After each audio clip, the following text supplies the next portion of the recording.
नमस्कार, VIP news में आप सभी का स्वागत है। आपके साथ मैं हूं पल्लवी परिहार और रुख करेंगे खबरों की ओर।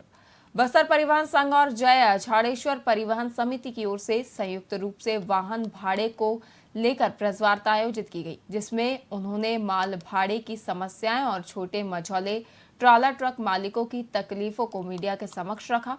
वहीं परिवहन संघ के अध्यक्ष ने बताया कि नगरनार इस्पात संयंत्र में जब उत्पादन शुरू हुआ तो हैदराबाद का भाड़ा 3100 रुपये और रायपुर का 1700 रुपये निर्धारित किया गया था, जिसे कुछ बाहरी और कुछ स्थानीय ट्रांसपोर्टरों की ओर से भाड़ा कम करके परिवहन किया जा रहा है, जिससे स्थानीय छोटे ट्रक ट्राला मालिकों के पेट में लात मारने का काम किया जा रहा है।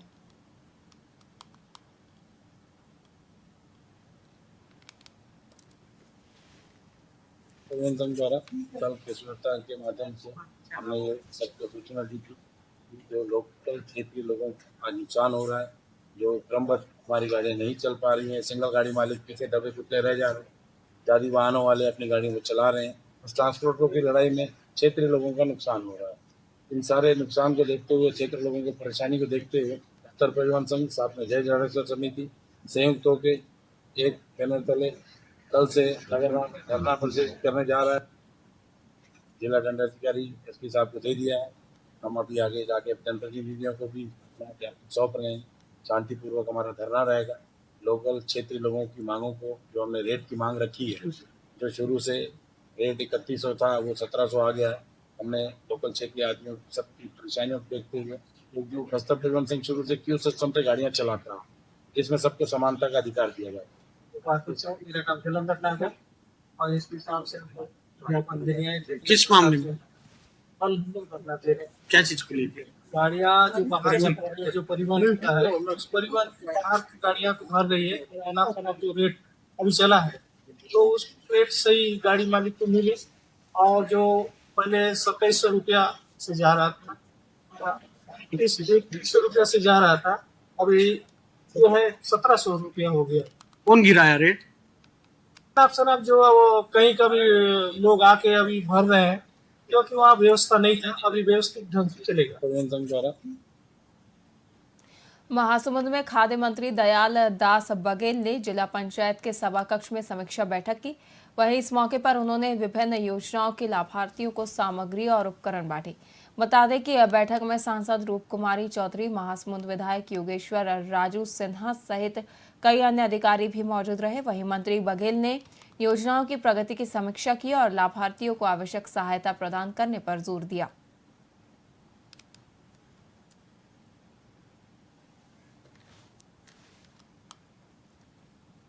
अंबिकापुर में एक पीड़िता ने विगत महीने महिला थाने में शिकायत दर्ज कराई थी, जिसमें कहा गया था कि आरोपी साबिर अंसारी पिछले 1 साल से शादी का झांसा देकर उसका दैहिक शोषण कर रहा है।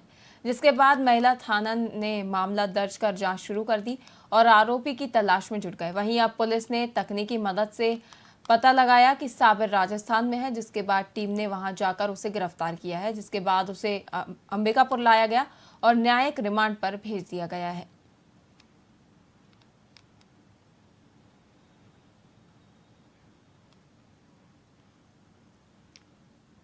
देश में बीफ को लेकर बहस बहुत पुरानी है, लेकिन इस बार मामला विश्व प्रसिद्ध तिरुपति मंदिर के प्रसाद में घटिया सामग्री और पशु चर्बी के कथित उपयोग का है।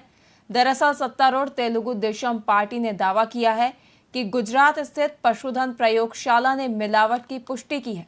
टीडीपी प्रवक्ता अनम वेंकट रमन रेड्डी ने एक प्रेस कॉन्फ्रेंस में कथित लैब रिपोर्ट दिखाई है, जिसमें दिए गए घी के नमूने में बीफ टैलो की मौजूदगी की पुष्टि हुई है। वहीं तिरुपति बालाजी मंदिर में लड्डू में बीफ मिलने के विरोध में गोल बाजार चौक में सक्षम ने जगत मोहन रेड्डी का पुतला फूका और प्रदर्शन किया। साथ ही सरकार से मांग की है कि इसमें जो भी लिप्त है उन्हें फांसी की सजा दी जाए।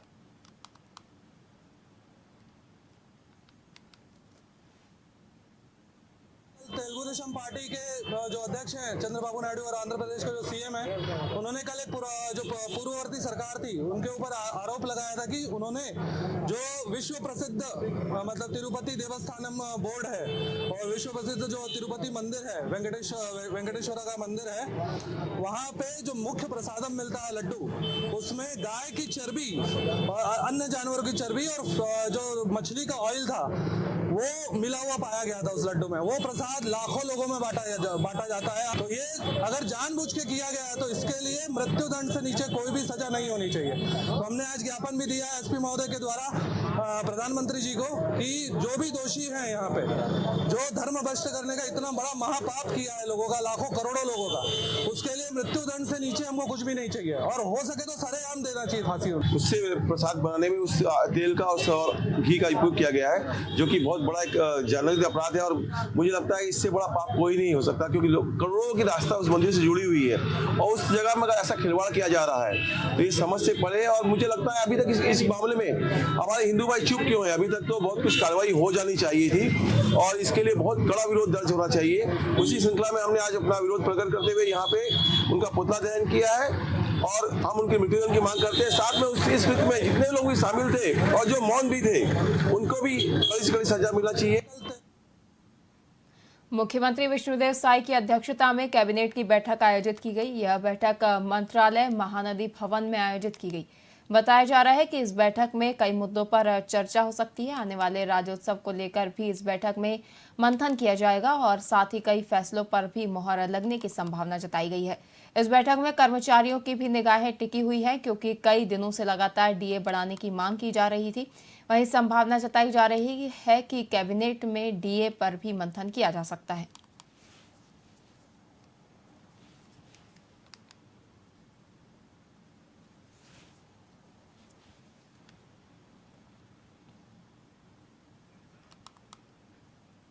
राजधानी में कुछ दिन पहले नवीन सत्र के पाठ्य पुस्तक रद्दी में मिलने की घटना सामने आई थी, जिसके बाद मुख्यमंत्री विष्णुदेव साय ने एक्शन लेते हुए पाठ्य पुस्तक निगम के महाप्रबंधक को निलंबित कर दिया है।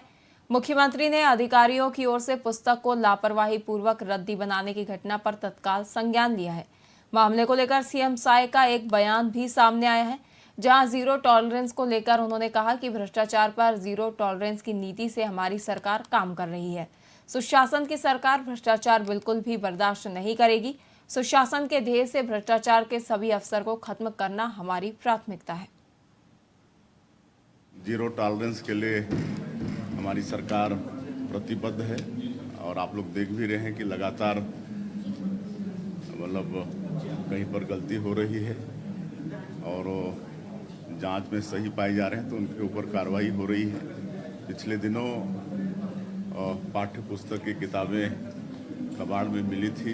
हमारे संज्ञान में आने पर उसमें जो जिम्मेदार लोग थे 2 अधिकारी को सस्पेंड किए और उसमें जांच बैठाए हैं। जांच की रिपोर्ट आएगी तो आगे फिर पूरी बात सामने आएगी और सरकार लगातार जीरो टॉलरेंस में कायम रहेगी। कोई भी दोषीदार कोई भी बख्शा नहीं जाएगा। जीरो टॉलरेंस के लिए हमारी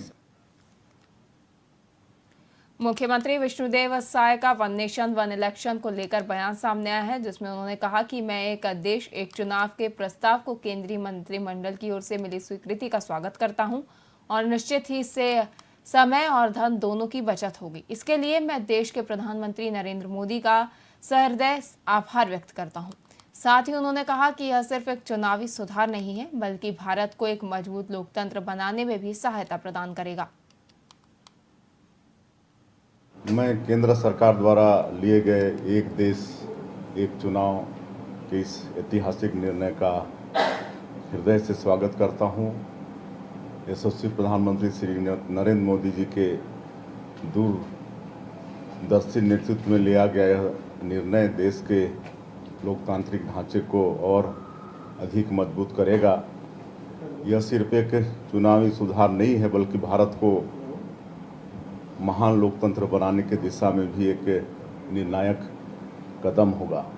मोदी जी की सरकार ने पूर्व राष्ट्रपति श्री रामनाथ कोविंद जी की अध्यक्षता में बनी समिति के सिफारिशों का पालन करते हुए यह निर्णय लिया है और एक देश एक चुनाव, इस निर्णय से देश को बहुत लाभ होगा।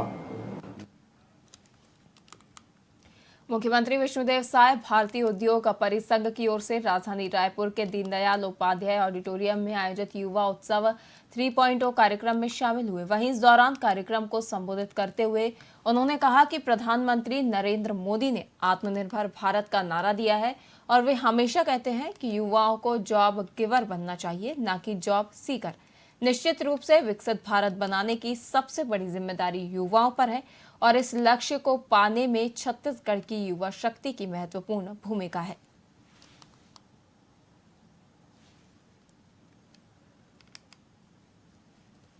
युवा उत्सव 3.0 राइजिंग भारत 2047 के इस कार्यक्रम में मुझे आप लोगों ने आमंत्रित किया है, इसलिए आयोजकों का मैं पुनः धन्यवाद करता हूं।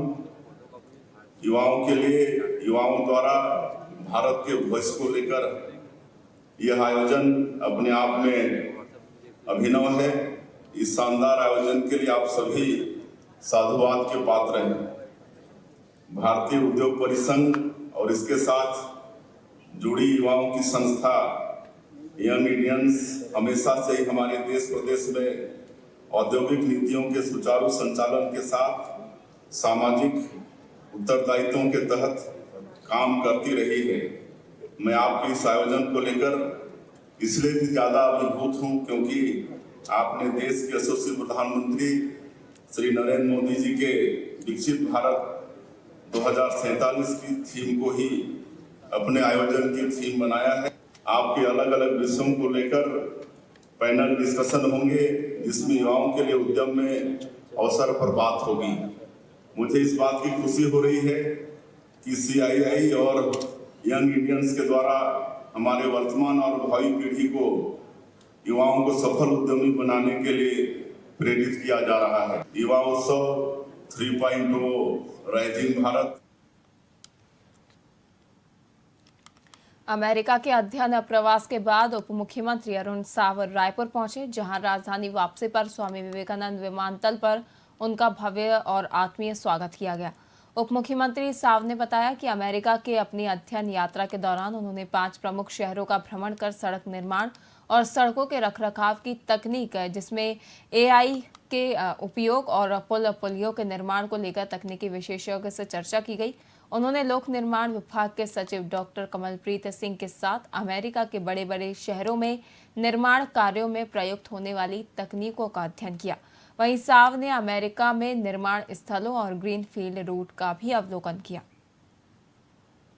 10 दिवसीय यात्रा करके लौटा हूं। 9 सितंबर को अमेरिका गया था और आज अमेरिका से वापस लौटा हूं। इन दिनों में अमेरिका के 5 प्रमुख शहरों में जाना हुआ। इस दौरान सड़क निर्माण, सड़क रखरखाव की तकनीक, आर्टिफिशियल इंटेलिजेंस का उसमें किस तरह से उपयोग हो सकता है, पुलियों के निर्माण को लेकर तकनीकी विशेषज्ञों के साथ चर्चा, ग्रीनफील्ड रोड का अवलोकन और जिस तरह से अमेरिका के बड़े बड़े शहरों में जाना हुआ, किस प्रकार की तकनीकी का इस्तेमाल वहां पर हो रहा है, इन सब का अध्ययन किया। 10 दिवसीय गरियाबंद में शिवम कॉलेज ऑफ नर्सिंग में नियमों की अनदेखी हो रही है। बता दें कि अधिवक्ता कन्हैया मांझी ने इस मामले में चिकित्सा शिक्षा संचालनालय रायपुर को शिकायत की है। वहीं कॉलेज पिछले 10 सालों से किराए के मकान में चल रहा है। ना तो इसका खुद का भवन है और ना ही कैंपस। विगत साल 20 नवंबर 2023 को निरीक्षण टीम ने कॉलेज की खामियों को लेकर एक रिपोर्ट दी थी, जिसमें टीचिंग स्टाफ, लैब और क्लासरूम की कमी बताई गई थी। हालांकि शासन ने 1 लाख रुपए का जुर्माना लेकर कॉलेज की मान्यता को जारी रखा है, लेकिन कॉलेज की स्थिति में कोई सुधार नहीं हुआ है, जो छात्रों के भविष्य के लिए चिंता का विषय बना हुआ है।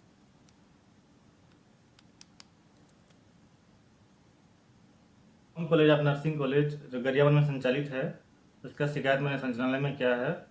जो पिछले 10 साल से संचालित है, लेकिन जो वहाँ व्यवस्था होनी चाहिए वो अभी तक उसकी व्यवस्था नहीं कर पाया है और किराए के मकान में संचालित है।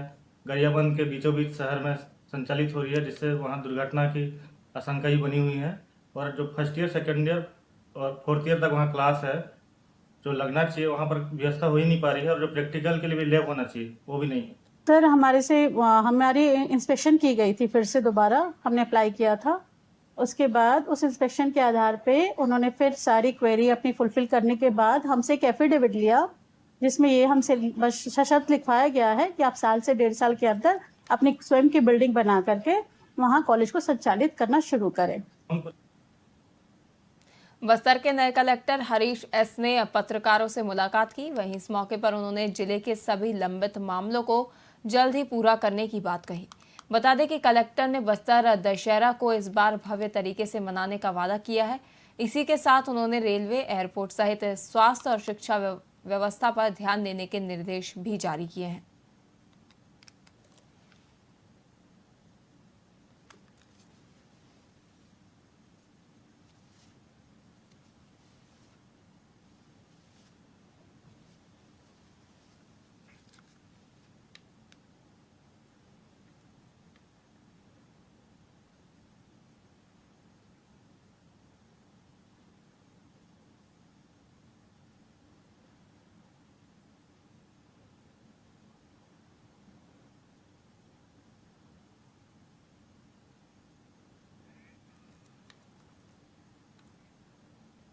कांकेर में पासपोर्ट कार्यालय का शुभारंभ किया गया, जिसमें मुख्य रूप से डॉक्टर के श्रीनिवास, संयुक्त सचिव और मुख्य पासपोर्ट अधिकारी, विदेश मंत्रालय नई दिल्ली सहित कांकेर सांसद भोजराग नाग और अन्य गणमान्य नागरिकों के बीच कलेक्ट्रेट 441 व पासपोर्ट कार्यालय का शुभारंभ किया गया।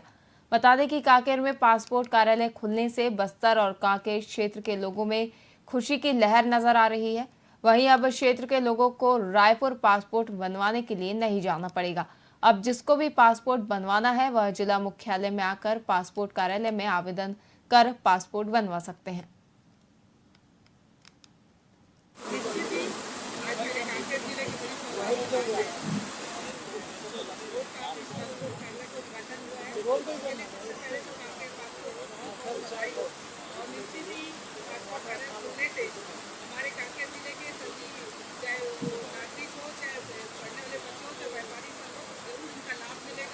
ये जो आज कांकेर में जो पोस्ट ऑफिस पासपोर्ट सेवा केंद्र जो खुल रहा है, देश में 441वां है और हमें आशा है कि कांकेर लोकसभा क्षेत्र के जितने लोग हैं, जैसे आपके विद्यार्थी हो गए, व्यापारीगण हो गए, और जिस किसी को भी पासपोर्ट की ज़रूरत है, आपको ज़्यादा पैसे खर्चा करने का ज़रूरत नहीं है, दूर या रायपुर जाने का ज़रूरत नहीं है। आप यहीं पे अपना पासपोर्ट का जो आवेदन है प्रस्तुत कर सकते हैं और हमें आशा है कि सबको ये जो सुविधा है सबको अच्छा लगेगा और सबके लिए पासपोर्ट बनाने का एक अच्छा जरिया बनेगा। इसके अंतर्गत डाकघर के साथ हमारा पासपोर्ट ऑफिस भी चलेगा।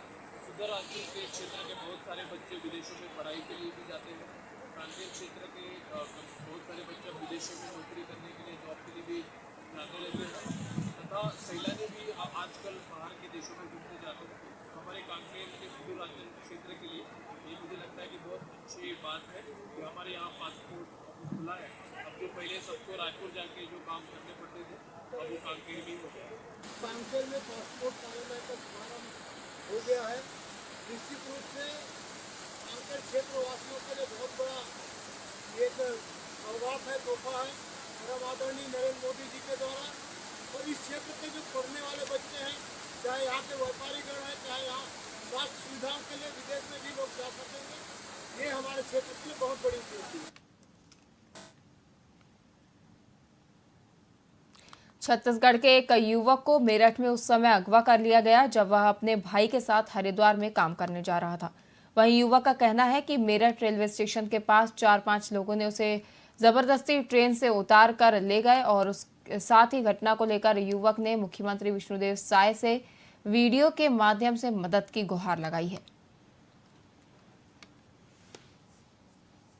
मैं बिलासपुर से निकला था हरिद्वार के लिए रात्रिकालीन 9 बजे से।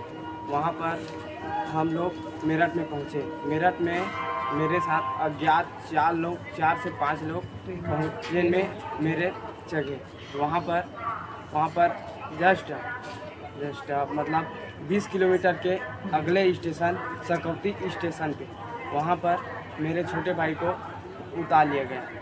तो इसके बाद मैंने जीआरपीएफ में जाके केस दर्ज करवाया। फिर भी आज 4 दिन हो गए हैं। वो लोग आज मिल जाएंगे, कल मिल जाएंगे, 100% मिल जाएंगे, ऐसे बोल कर टाइम पास कर रहे हैं और ध्यान नहीं दे रहे हैं। कृपया छत्तीसगढ़ के विष्णुदेव साय से निवेदन है कि हमारी मदद करें। मैं बिलासपुर से निकला था हरिद्वार के लिए रात्रिकालीन 9 बजे से।